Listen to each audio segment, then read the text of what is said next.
अस्सलामुअलैकुम friends, welcome back to my channel. आज का हमारा टॉपिक है वारफेरिन टैबलेट। आज हम बात करेंगे कि वारफेरिन टैबलेट क्या है और इसके क्या क्या इस्तेमाल हो सकते हैं। प्रेगनेंसी और डोज की बात करेंगे और लास्ट में हम इसके साइड इफ़ेक्ट्स के बारे में बात करेंगे। वारफेरिन टैबलेट ये एक सिंथेटिक एंटीकोएगुलेंट मेडिसिन है और ये सिर्फ टैबलेट की फॉर्म में अवेलेबल है। और टैबलेट जो है ये 5 मिलीग्राम की स्ट्रेंथ में अवेलेबल है और ये मार्केट में डिफरेंट ब्रांड नेम से अवेलेबल है। ये था वारफेरिन टैबलेट का इंट्रोडक्शन। अब हम इसके यूजेस के बारे में बात करते हैं कि वो कौन सी ऐसी कंडीशंस हैं जिनमें आप वारफेरिन टैबलेट का यूज़ कर सकते हैं। वारफेरिन टैबलेट को आप एंटीकोएगुलेंट के तौर पर यूज़ कर सकते हैं। एंटीकोएगुलेंट का मतलब ये है कि आप इसको ब्लड क्लॉट्स में यूज़ कर सकते हैं। अगर आपकी बॉडी में ब्लड क्लॉट्स बनते हैं या फिर आपकी बॉडी में खून के लोथड़े बनते हैं या फिर आपका खून जो है वो बहुत गाढ़ा है, तो फिर इस कंडीशन में आप वारफेरिन टैबलेट का यूज़ कर सकते हैं। और वारफेरिन टैबलेट को आप एट्रियल फिब्रिलेशन में भी यूज़ कर सकते हैं। एट्रियल फिब्रिलेशन जो है ये एक ऐसी कंडीशन है जिसमें आपके दिल की जो धड़कन है वो बहुत फास्ट हो जाती है और इर्रेगुलर हो जाती है, जिसकी वजह से आपकी बॉडी में ब्लड क्लॉट्स बनने लगते हैं और फिर इसकी वजह से आपके दिल के जो मसल्स होते हैं वो बहुत कमज़ोर हो जाते हैं। सो अगर आपको एट्रियल फिब्रिलेशन है तो फिर इस कंडीशन में भी आप वारफेरिन टैबलेट का यूज़ कर सकते हैं। और वारफेरिन टैबलेट को आप डीप वेन थ्रोम्बोसिस में भी यूज़ कर सकते हैं। डीप वेन थ्रोम्बोसिस जो है ये एक ऐसी कंडीशन है जिसमें आपकी बॉडी में जो डीप वेन्स होती हैं, यानी कि ऐसी वेन जो कि आपकी स्किन के ऊपर नज़र नहीं आती बल्कि आपकी बॉडी के अंदर होती हैं, जैसा कि आपकी टांगें हैं, और इनके अंदर कहीं जाकर जो वेन्स हैं उन वेन्स में अगर आपके ब्लड क्लॉट्स बनना शुरू हो गए हों तो फिर इस कंडीशन में भी आप वारफेरिन टैबलेट का यूज़ कर सकते हैं। और वारफेरिन टैबलेट का एक अहम यूज़ ये भी है कि आप इसको इस्केमिक हार्ट डिजीज़ में भी यूज़ कर सकते हैं। इस्केमिक हार्ट डिजीज़ जो है ये एक ऐसी कंडीशन है जिसमें आपके दिल में जो आर्टरीज़ होती हैं, यानी कि खून की जो नालियाँ होती हैं वो बहुत तंग हो जाती हैं, जिसकी वजह से उनमें ब्लड सप्लाई जो है वो कम हो जाती है और फिर इसकी वजह से आपके दिल में ऑक्सीजन की कमी होना शुरू हो जाती है और फिर इसकी वजह से आपके दिल की जो धड़कन है वो बहुत तेज़ रहना शुरू हो जाती है और आपको सांस की तंगी होना शुरू हो जाती है। सो अगर आपको इस्केमिक हार्ट डिजीज़ है तो फिर इस कंडीशन में भी आप वारफेरिन टैबलेट का यूज़ कर सकते हैं। और वारफेरिन टैबलेट का एक अहम यूज़ ये भी है कि आप इसको मायोकार्डियल इन्फेक्शन में भी यूज़ कर सकते हैं। मायोकार्डियल इन्फेक्शन जो है इसको हम हार्ट अटैक भी कहते हैं। और हार्ट अटैक जो है ये एक ऐसी कंडीशन है जिसमें आपके दिल में जो कोरोनरी आर्टरीज़ होती हैं इनमें से किसी एक आर्टरी में आपकी बॉडी में ब्लड फ्लो जो है वो बहुत कम हो जाता है या फिर स्टॉप ही हो जाता है, जिसकी वजह से वो आर्टरी जो है वो बंद हो जाती है और आपके दिल को खून नहीं मिलता, जिसकी वजह से आपको हार्ट अटैक होने लगता है।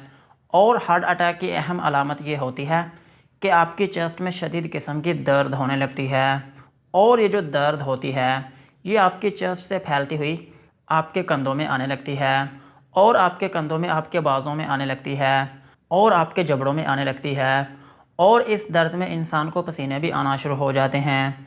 सो अगर किसी शख्स को हार्ट अटैक हो रहा है या फिर आपको हार्ट अटैक होने का कोई ख़तरा है तो फिर इस कंडीशन में भी आप वारफेरिन टैबलेट का यूज़ कर सकते हैं।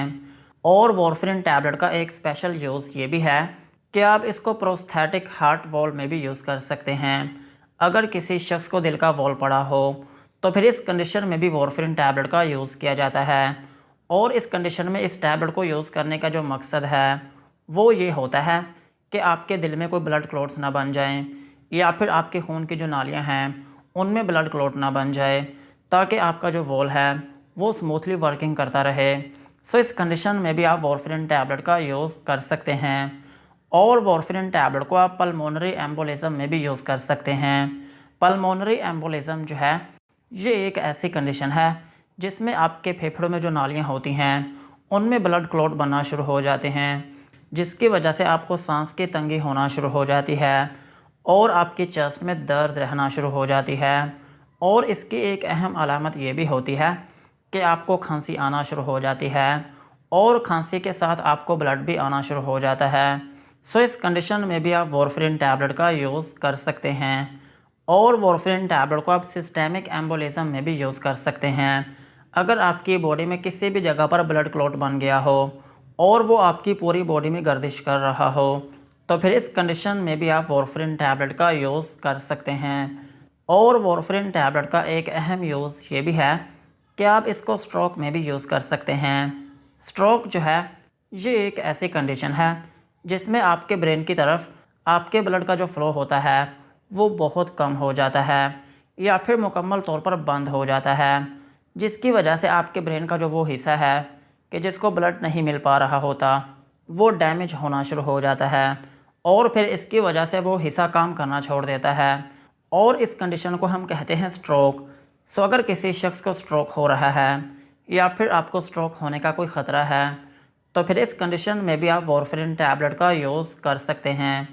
ओवरऑल अगर हम बात करें तो वारफरिन टैबलेट जो है ये आपके दिल की एक मेडिसिन है। अगर आपके दिल में कोई मसला हो या फिर आपकी बॉडी में ब्लड क्लॉट्स बनते हों या फिर आपको दिल का बॉल पड़ा हो तो फिर इस कंडीशन में आप वारफरिन टैबलेट का यूज़ कर सकते हैं। यही थे इसके यूजेस। अब हम इसकी डोज़ के बारे में बात करते हैं। वारफरिन टैबलेट की जो डोज़ है ये बहुत वेरिएबल है। आपके डॉक्टर ही डिसाइड करते हैं कि आपको कितनी डोज़ देनी है, लेकिन फिर भी हम कुछ जनरल डोज़ को डिस्कस कर लेते हैं। अगर आपकी एज 18 साल से ज़्यादा है तो फिर आप इसकी 5 मिलीग्राम की जो एक टैबलेट है ये आप दिन में एक मरतबा यूज़ कर सकते हैं और इस मेडिसिन का जो ड्यूरेशन है वो आपके डॉक्टर ही डिसाइड करेंगे कि आपको ये मेडिसिन कितनी देर तक खानी है।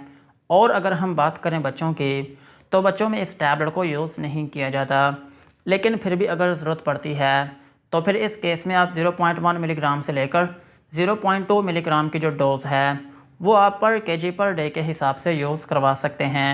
और अगर हम बात करें प्रेगनेंसी की तो प्रेगनेंसी में ये FDA कैटेगरी X में फॉल करती है, जिसका मतलब ये है कि ये मेडिसिन प्रेगनेंसी में सेफ़ नहीं है।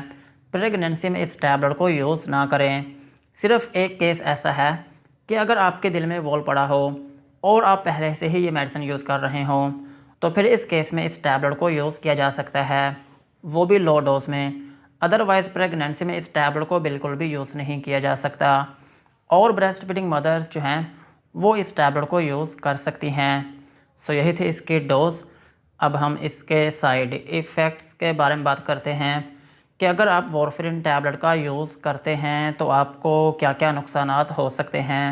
वारफरिन टैबलेट को यूज़ करने से आपको हाइपर सेंसिटिविटी रिएक्शन हो सकता है, यानी कि आपकी स्किन के ऊपर रैशेस या फिर उसमें एलर्जी हो सकती है और आपको नोज़िया या फिर वॉमिटिंग हो सकती है, यानी कि आपको उल्टी या फिर मतली आना शुरू हो सकती है और आपको डायरिया हो सकता है, यानी कि आपको लूज़ मोशन आना शुरू हो सकते हैं और आपके पेट में दर्द हो सकती है और आपको डिज़ीनेस हो सकती है, यानी कि आपको थोड़ी बहुत नींद आना शुरू हो सकती है। और इसका एक अहम साइड इफ़ेक्ट ये है कि आपकी बॉडी में हेमरेजेस हो सकते हैं, यानी कि आपकी बॉडी में किसी जगह पर ब्लीडिंग हो सकती है और ये साइड इफ़ेक्ट तब होगा जब आप इसकी ओवरडोज लेंगे, अदरवाइज़ ये साइड इफ़ेक्ट नहीं होता। सो यही थे वारफरिन टैबलेट के uses, doses and side effects. आज के वीडियो को यहीं पर ख़त्म करते हैं। वीडियो अच्छी लगी हो तो चैनल को सब्सक्राइब करें एंड बेल आइकन को प्रेस करें।